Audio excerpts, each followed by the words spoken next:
So I remember when this came out in theaters, someone tweeted at me and asked, "Are you going to review Bloodshot?" And I replied back, "I don't have plans to see it." And then someone else replied, "Aw, how come?" And I just looked at him like, "Motherfucker, have you not been paying attention to what's going on in the news right now?" I ain't dying for generic Vin Diesel movie number 9. The rest of you can go out there and risk your lives to see this.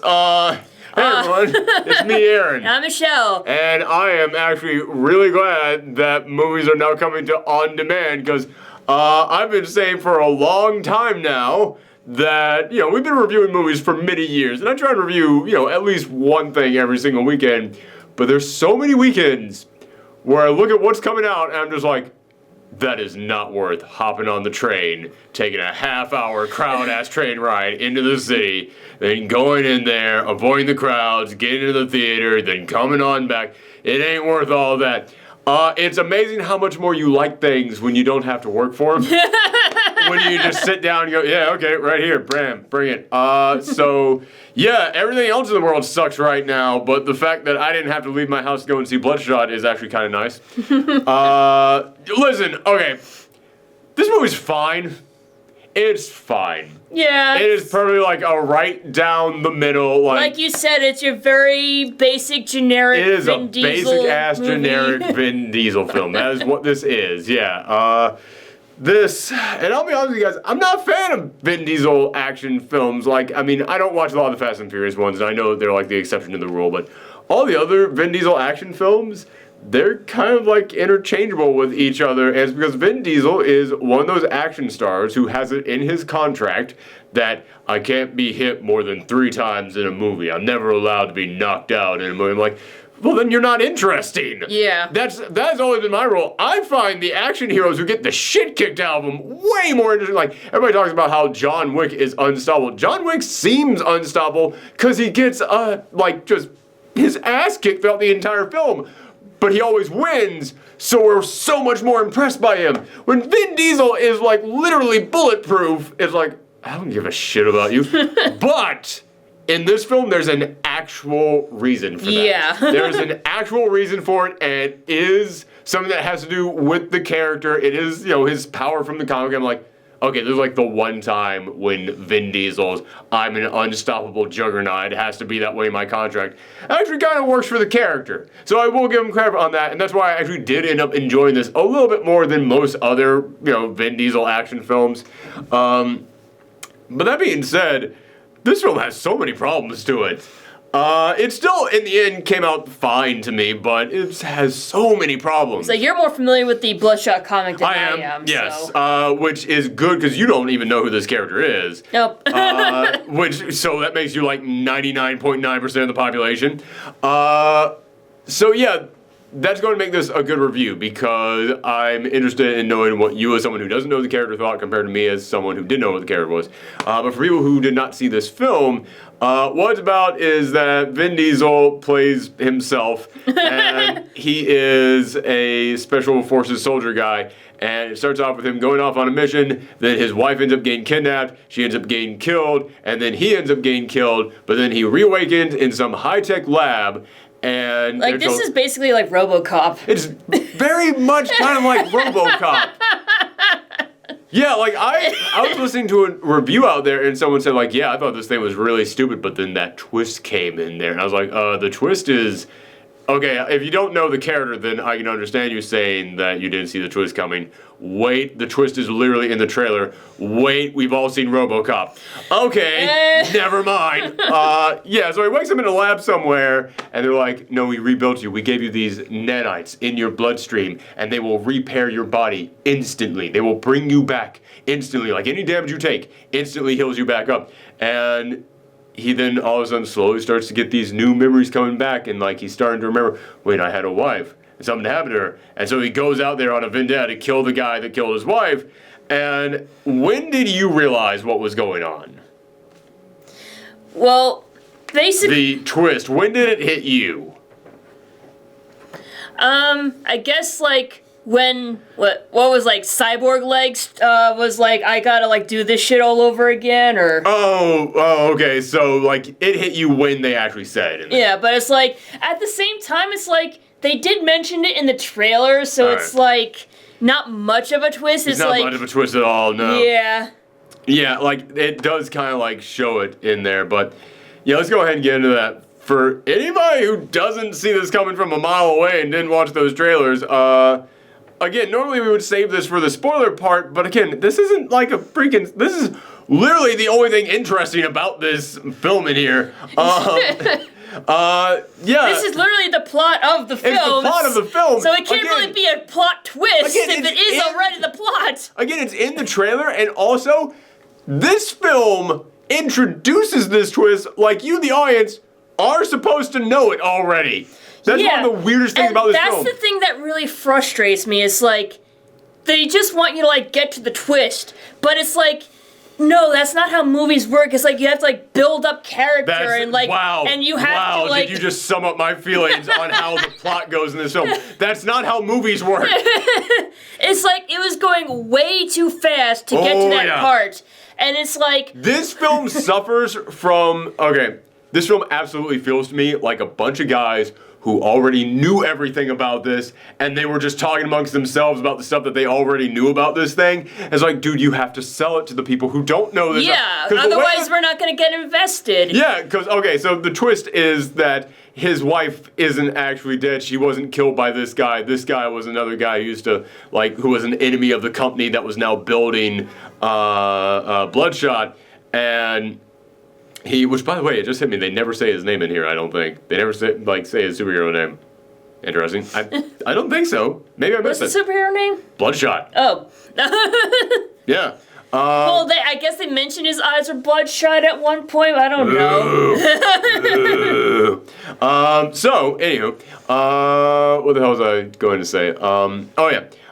So.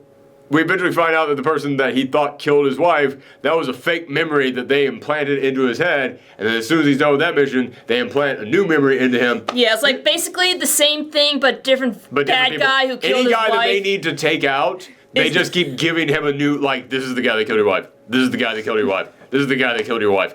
And he's like, yeah, that's really interesting. And I remember when I was reading the comic, I never read the original Bloodshot from back in the 90s, but in 2012, Valiant decided to come back and bring their entire universe back, and I started reading it then, and it was shockingly good. It's like one of the few 90s reboots that actually worked. Valiant's entire big line-wide reboot. So I read some of the Bloodshot stuff there, and it was really good, and I didn't see that twist coming, and I was really impressed with it.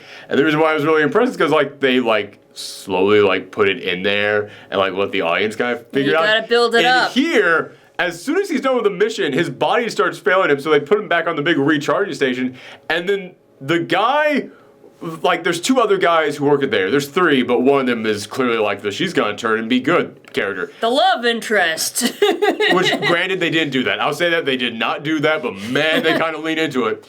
The love interest, if it weren't for the fact that he already has a wife. Sort of, kind of. But yeah, there's two other guys there. And one of them, he has no legs, so they gave him robotic legs. That guy just hates Vin Diesel's character for no goddamn reason. Yeah. At all. That dude literally is fuming for no reason. Maybe, I don't know, maybe he's jealous because he's not the one with the nanobots or yeah, whatever. you don't get credit for maybe it's this. He's just fuming, and it's to a cartoonish extent. There was a moment in which Guy Pearce's character is telling him, no, you don't understand. You need to get out here. And then the dude's just there, but I did a bad thing? What? He was like a dog who didn't understand why he didn't get a biscuit when Guy Pearce was telling him, what the fuck is wrong with you? And he's just destroy Vin Diesel, smash. It's what the fuck? This guy is pathetic as a character. And then there was the other guy who's pretty much non-existent. He is non-existent. I had to keep reminding myself what his power was. And they actually use his power. I gotta give him credit on that. But his power is that he has eyes replaced, so now he can hook into computers and see everything. And they actually do use that in here. And even when they were using it, I was what's the fucking point of you? Yeah. So, which that guy, at least the other guy, he does have like a I'm mad as a personality. The other guy just kind of looks like, I don't want to be here. Like, all right, man.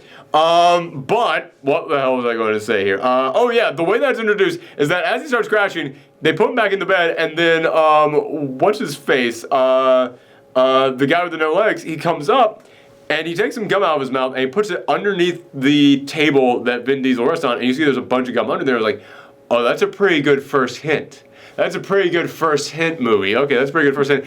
And that is the only first hint, because then he immediately leans over and goes, listen, motherfucker, we've been doing this to you over and over again. We keep implanting false memories in your mind, and this is the best part of the job, and I get to wipe it all away, and you have no idea what we're doing. We're going to plant a new target in your head, make you think that that's who you have to go after. I was like, thanks for the exposition. What? What? What? That's like, dude, okay, I'm not trying to like say that this film needed to be Hitchcockian in any way, but it is kind of like if as soon as Norman Bates ends up killing that first victim, the moment that the cop comes by, the second character get killed, as he gets shoved down the stairs by Norman Bates' mother, spoiler for Psycho, by the way, Norman Bates in the mother's dress just leans over and goes, yeah, I'm actually pretending to be my mother because I had psychological issues and she's actually tied up in the basement. It's like, no, take us along for the ride, you idiots. Like, this is not how a plot works. This is not how a reveal works. This is terrible. You're supposed to show, don't tell. I was genuinely like just sitting there just like, you had such a good twist and you decided to just have a guy say it? What? Like, no, the thing is you stick the gum under there, then Vin Diesel goes to bed, then he wakes up and gets out and he's groggy and he's like, hello? Who's there? And then he comes out and then Guy Pearce just starts giving him like the exact same speech they had the first time around and the audience sits there and goes, huh? Wait a minute. And like you shoot it exactly the same camera angle, so like maybe even some really dumb guy in the audience will be like, are they just running the same scene over again? What's happening right now? Like literally like make it seem as much the same as possible, but then like as soon as you get to like the first part where like they split apart or something, Guy Pearce goes over and goes, all right, load up the next one. It's like something like that to make the audience go, what? Hold on. Like it was stunning to me how they just flopped that twist so hard. Oh my God, it was stunning to me. Yeah, but then Vin Diesel quickly, he goes to the next target, but the next target has a super scientist working for him who is, oh God, what was his character's name on, his character in here is like WW something, like, he even makes a joke about like, yeah, it sounds like something out of a comic book, right? Which my British accent is about as accurate as his in here. Man, I hope he isn't actually British. It's like Will Wagons or something like that? Or I don't know. Winston was his name on New Girl, which, wow. All these W's. WWW, yes. Yeah, but he's played by Winston from New Girl, and he's doing this like Cockney British accent the entire time. And if you know New Girl and you know that Winston was the weird one in the group, I kept looking at him like, this just kind of feels like it's Winston doing a character. This feels like Winston, like an episode of New Girl where Winston was like, I have to go undercover as a British agent. I am, because he was a cop on the show. It was like, I could see him faking this bad British accent throughout the entire episode. I really hope he isn't actually British. Ooh, man. Which if he is actually British, he's got one of the best American accents I've ever heard a British actor have. And he's got one of the worst British accents I've ever heard a British actor have. But yeah, it was just stunning to me watching like, who thought it was okay to let him do this voice throughout the entire film? Like this, and honestly, speaking of New Girl actors, this reminds me of when Jake Johnson was in The Mummy, and he was Tom Cruise's friend, and Tom Cruise's character was named Nick, which was Jake Johnson's character in New Girl, and I kept looking at it the entire time, just going, okay, Nick's whole joke from New Girl was he was writing a book, and it was this weird, bizarre fiction series. And I kept looking at it going, this feels like it's the Peppercorn Diaries. This feels like it's what Nick Miller was writing in New Girl, just turned into like a self-insert monster film. This is the same level of weirdness with that character, if you're familiar with New Girl. Let's just take all the characters from New Girl and put them in our movie. Oh, I'm okay with that. I love the cast of New Girl. Just stop giving them weird stuff to do. Yeah, and he is the, oh my God. it's weird. He's either the worst character in the film or the best character in the film. Yeah, there's like no in between. There is no in between on that. Because on the one hand, he is so annoying and he won't shut the fuck up and he keeps talking over and over he is the type of character, I can best sum him up like this. He is the type of character that as they are riding off into the sunset at the end of the film, which that's not a spoiler, I'm just kind of saying like it's, it's the kind of film where if that's the kind of ending you're going to get, he's the kind of guy who will jump in there and be like, oh, so is this how the movie's going to end, everyone? Like, just break in the fourth wall to everybody. It's like, shut the fuck up and let the movie end already. He is that kind of character nonstop throughout the entire film. Every single line out of him was like, oh, it feels like you just let him improv. Except I don't think that anybody would improv this poorly. It is stunning how poor his lines are and how they just let him keep going with them. Oh, man, no. And again, I love the actor. Don't blame the actor in any way. He was also in Game Night. And he was so good in Game Night. So he can definitely do stuff aside from New Girl. But, oh, man, yeah, I gotta come in here and point out, no. But the reason why I say he might also be the best character is, at least he's something. Yeah, he's... At least he is a thing. I mean... He has some sort of personality, which is like... There's him, and then there's the... there's angry guy. And then there's that guy, and then everyone else is just, I'm the guy who says facts. Oh, no, there's the computer nerd guy who's... That guy, in a weird way, he's a downplayed version of Wiggins. Yeah.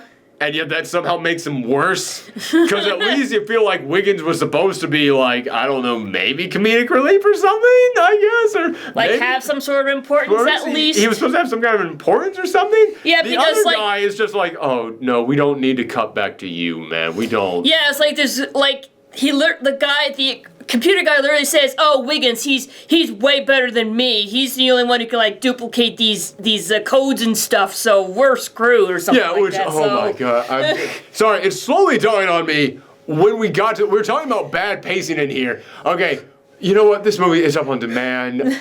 I'm tired of waiting on spoilers on this thing because I don't even know what is a spoiler on this thing.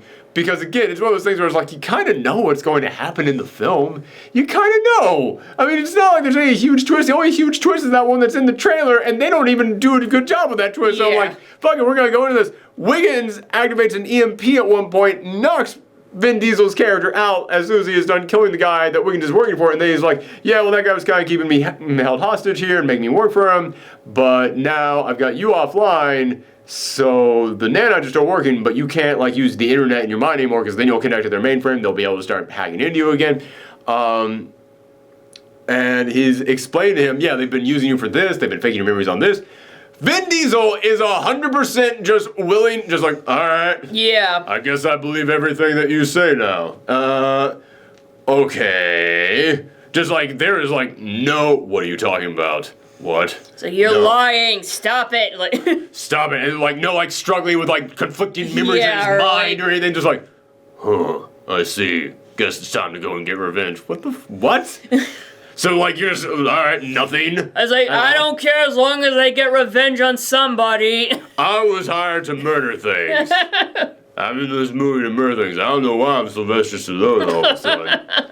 Oh man.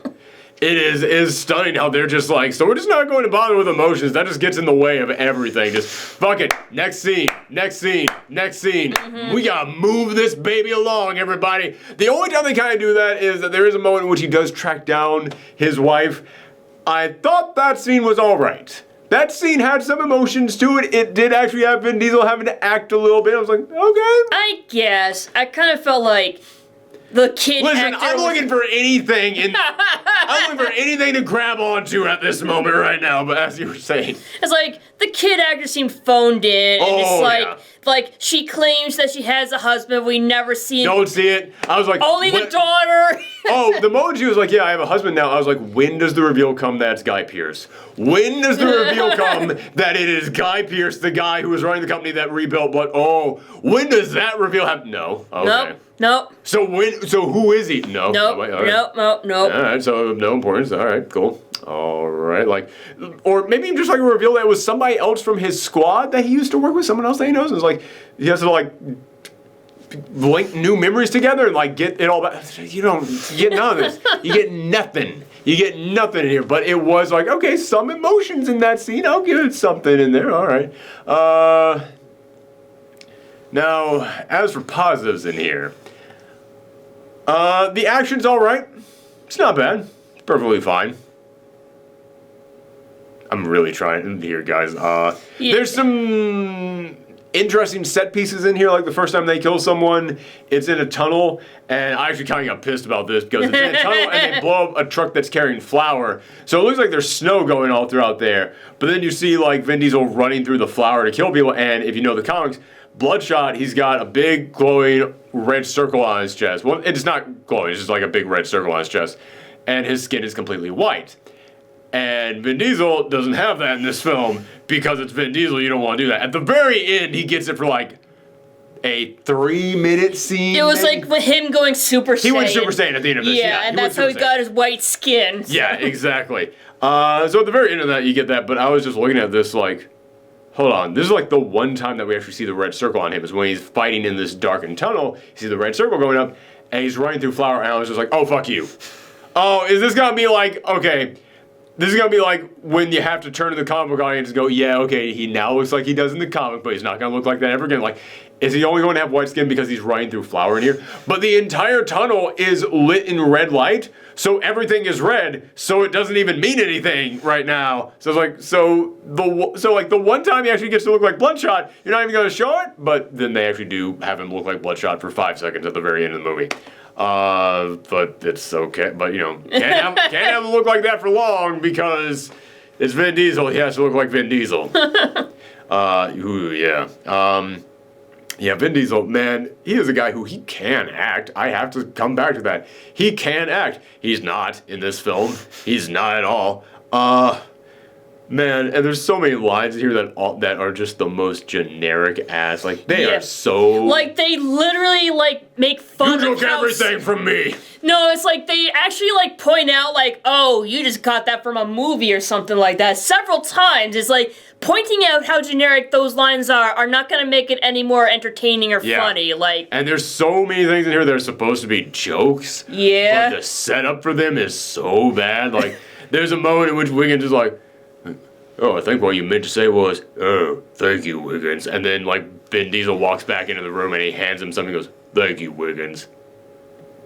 Okay, was that supposed to be funny? I don't actually know if that was supposed to be funny. Or there's another scene later on where, okay, the one other person who works at the facility who ends up, like, betraying them to become good. And again, I'm sorry if everybody thinks I'm spoiling this, but oh my god, how do you not see this stuff coming? How did you not see it coming? There's a moment when she is, like, destroying the computer that is connected to Bloodshot's mind, so that way they can't, like, override his abilities anymore, override his mind anymore. She's destroying it, and then you've got Wiggins on there, and he's just like, alright, I'm going to take you through this, I'm going to give you a crash course in coding, and you have to do everything exactly as I say, and then, like, as he's going, step 1, and then she's, like, walking in there with, like, these smoke grenades, and, like, tossing them in there, and it's like, yeah, we all know she's just gonna blow it up, like. And then at the end of this, she just goes, I took the easy way. And he was like, step 36, wait, what's happening? Why is there a fire in there? Oh, I guess this is step 37. You could just lit the whole thing on fire. Okay, whatever.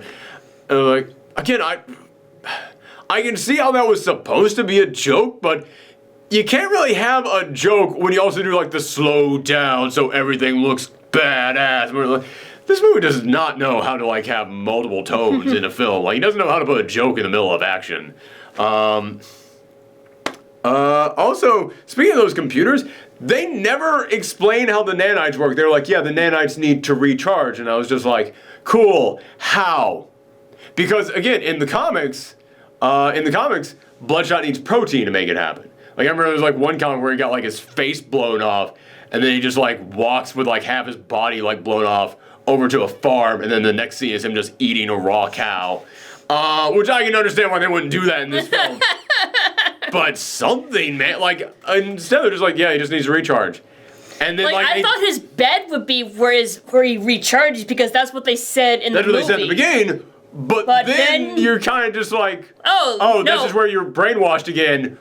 Okay, so then how do you, and then at the end of this, again, we're going full spoilers here, people, but at the end of this, like, they're looking at, like, the ticking numbers going down, like, oh, he's only got this these many nanites left. These many nanites left. Oh, they're almost completely used up. How is he going to survive as soon as they're all gone? And then they're able to bring him back, and they don't explain. He sets off a grenade, and then it blows up to take out him and Guy Pearce. Then he wakes up at the end, and Winston from New Girl is there now, just like suddenly blinged out there, like just this very nice suit that he's not been wearing the entire film, just all this jewelry, like fancy glasses on. I was like, where the fuck are you guys on the run? Where'd you get all this shit? Which, by the way, Bloodshot goes into his employer's house, murders everyone in there, and then they have to send, what was his name? KT, I think her name was? Yeah, that was her. They have to send KT. KT was the good one that worked at the facility. They have to send her in there to go and retrieve him, so that way he can't help Bloodshot anymore. And then he goes, yeah, he's got people guarding him right now. I was like, who the fuck is guarding him? Bloodshot murdered everyone in the facility! And even if there were still people there, their employer is dead. Why are they protecting the guy not paying them right now? This makes no sense at all. Yeah, oh my god, it was so weird. But yeah, at the end of this thing, they're just like, yeah, we completely rebuilt you. You're in a trailer right now. How did you activate now? What? How long has he been out for this to happen? What's happening? How? How did any of this work? And that's another thing about this film is that there's no tension at all in this film. No. There's no tension because part of it is that Bloodshot is unstoppable. But then I always think it's like, yeah, but I felt pretty tense to some of those X-Men films with Wolverine getting the shit kicked out of him. I feel like there's no tense moments because we just don't care about the characters. You don't care about the characters. That's a huge part of it. Like, they just rush through everything, so you don't get, like, a chance to, have these characters fleshed out. Yes, that is a very large part of it. But also it's because even though Bloodshot's power is, I can regenerate, you never see until the very end of the film how, like, there's a downside to that, how, like, there's a limiter on that. Like, they mention there's a limiter, but he's just an unstoppable juggernaut throughout the rest of this film. It's not until the very end of the film when they're like, oh, now we need tension. Oh, you're running out of nanites here. And then it's like, okay, so you're running out of nanites. There's not a lot of them left. Then it looks like you die. Wake your eyes, open up your eyes, wake up. Everything's fine. Don't worry, we were able to bring you back. So there is no fucking tension to any of this shit. Yeah, there's like, man, I said this was like right down the middle, but I do definitely have so much more to complain about. It's weird how there's so many films out there that I'm like, yeah, it's bad, but it's not terrible. And then as soon as we actually start talking about it and dissecting it, I'm like, oh no, this might be terrible. And it's like, the thing is, like, it's so much easier to talk about the bad things than it is about the good things. The good things in this film is that some of the action actually looks pretty good. Sorry, that's all I got, man. That's pretty much what... But that's what the film is supposed to be. Yeah, so... And that's why I will still stand by giving this a 5 out of 10, like, right down the middle. Yeah, I'd probably, like, do the same thing. Yeah, like, right down the middle, because even though there's a ton of bad stuff in here to complain about, the movie doesn't give a shit about that. It only gives a shit about the action. Action's okay. Action's not bad. It's fine. Yeah, so I was like, man, it's fine. Listen, there's a lot of really good films coming out on demand right now. When you blow through all those, because we're all going to be indoors for a little while, folks.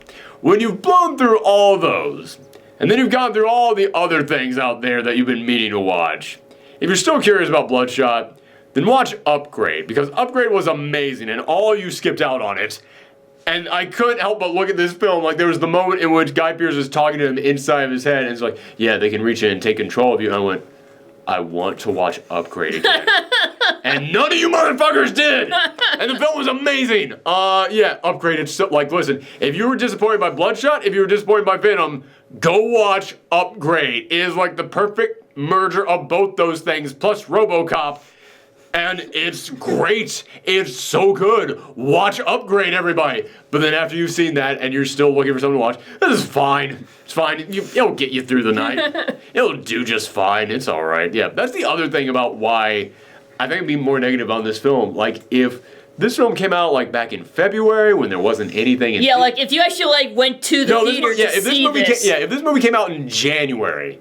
Because I was like, no, actually some decent stuff came out in February, like Sonic, Birds of Prey, like they were decent films. In January when like nothing was out at all. If this film came out then, I'd be like, yeah, you know what, it's fine. Like, if you're looking for something to go to the theater for, if you are looking for something to go to the theater for, go there. None of us are going to the theater. We're all just seeing what's on Amazon Prime right now. There's way better stuff on video. There's way better stuff on video on demand right now. And it's all like just as easily accessible. The only real positive that this one has is that I noticed, sadly, all the good films on video on demand right now are for rent. All the not as good ones are up for buy. And I'm like, well, that's the one thing I can give Bloodshot is that I rented The Hunt, and for the exact same price that it cost me to rent The Hunt or rent The Invisible Man, I now own Bloodshot. So that's plus it's on Ultra HD. So if you got a really big ass TV, it's kind of nice. Yeah, the effects actually, that's another thing I gotta say. The effects looked way better than I expected. I was going to this thing thinking it's probably gonna look super cheap. No, they actually look pretty good. They actually look pretty darn good. I gotta give it to them. So yeah, 5 out of 10. So there you go, everybody. I've been getting asked to talk about Bloodshot forever. Hope it was worth that wait. But yeah, we've got a couple of reviews coming up. We're going to do a review for The Hunt coming up later today. Then next weekend, we'll be reviewing The Invisible Man, and I also want to review The Lodge. My dog is walking around my feet right now, in case you're wondering what my hand is doing over here. I also really want to review The Lodge. That one looks really good to me. But coming up in about 2 weeks, we've got a special treat for you guys that will become a new regular segment here that I think maybe we could all use right now. So I hope that you guys enjoy that. But thanks for tuning in, everyone. Come back next time. Bye. Bye. Pete, you're as interested in the camera as Vin Diesel was.